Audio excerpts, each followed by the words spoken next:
I'll say it right now, I miss Pokemon spin-off games. Even though we technically do have spin-offs, they aren't as they once used to be.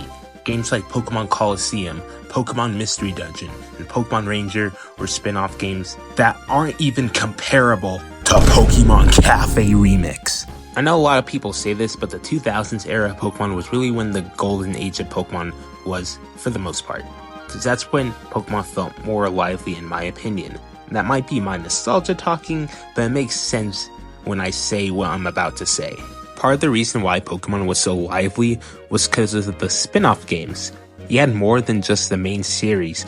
The spin-offs gave us more in-depth lore on the world of Pokemon than what the main series could tell us. Without these spin-offs, we could have never known what it's like to be a Pokemon Ranger, an actual Pokemon, or a human turned Pokemon.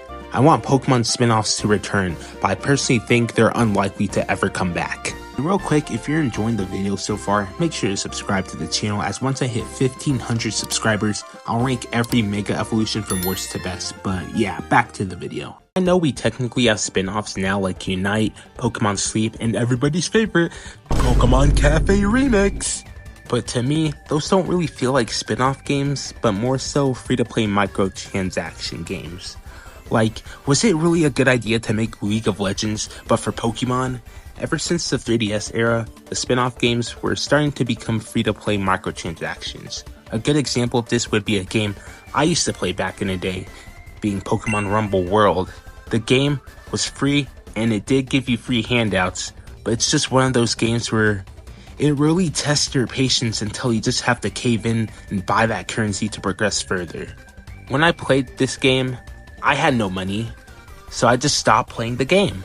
Another game I stopped playing for the same reason was Pokemon Quest, but the game kinda got boring after a while since there's only really 151 Pokemon in the game, but that shouldn't be what a spin-off game fucking is.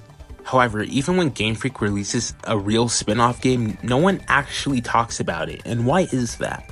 Well, I guess because there's not really popularity for the games. Most spin-off games couldn't even get the sales that were remotely close to the main series games, and that probably is why Game Freak decided to not make them anymore. You see, for a second, let's just compare Pokemon spin-off games to Mario spin-off games sales-wise. Series like Mario Kart, Mario Party, Mario RPG games, all of those games, most of the time, outperformed the main series Mario games, and part of the reason why was because it's just a lot more appealing to the casual audience than the Pokemon spin-off games. Like, there is a reason why Mario Kart 8 was able to last for a decade, but for Pokemon games, there's just not the appeal for most of them, and the ones that did have the appeal that got good enough sales fell off over time. Pokemon Ranger kinda just died off after Guardian Signs sold relatively poorly, and that series is just kinda dead now.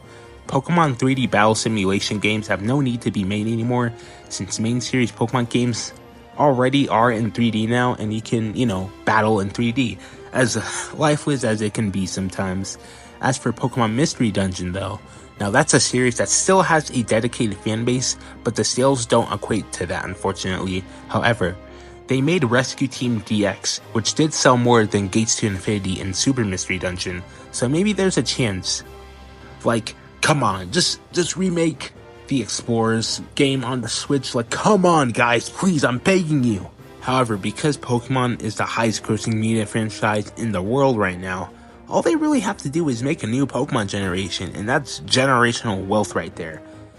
If TPC's goal is to make a profit, then they don't really need to make actual spin-offs, and the quote-unquote spin-offs they do have can make a profit with the microtransactions. So in my opinion, Pokemon spin-offs are kind of just dead now. Guess we'll never know how Primeape actually uses Iron Tail without a tail. Kinda unfortunate how Pokemon spin-offs ended up becoming, but I still have the most minuscule slither of hope left. If they randomly decide to make Pokemon Snap 20 years later, then I guess anything is possible. But anyways, that's it for today's video. If you enjoyed it, make sure to subscribe to the channel, like the video, join the Discord, and comment down below your favorite Pokemon spin-off title.